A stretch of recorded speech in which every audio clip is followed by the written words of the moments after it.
গণতান্ত্ৰিক ব্যৱস্থাত যে সকলোৰে অধিকাৰ আছে তাকেই প্ৰমাণ কৰিছে শোণিতপুৰৰ দুই ভাতৃয়ে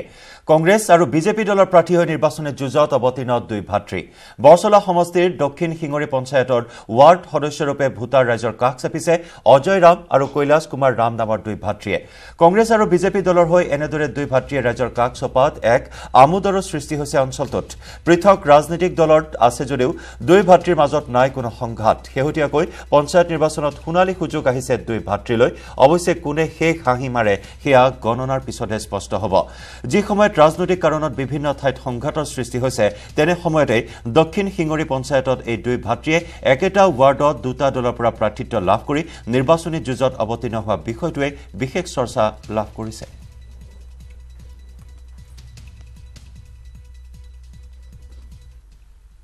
কুমাৰ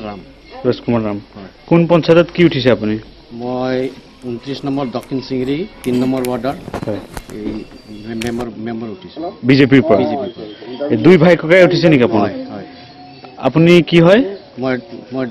ডাঙৰজন সৰুজনে কি উঠিছে আপোনাৰ এই কংগ্ৰেছত মেম্বাৰ আছে একেলগতে একেটা ৱাৰ্ডত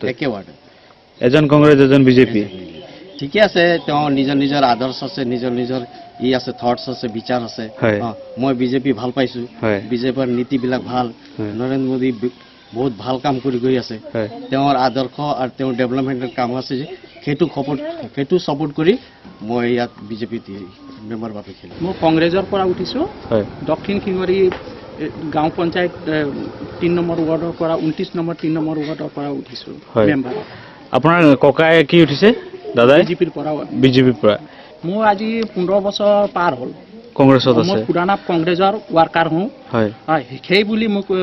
মোৰ ৱাৰ্ডৰ পৰা মেম্বাৰৰ কাৰণে মোক টিকেট দিছে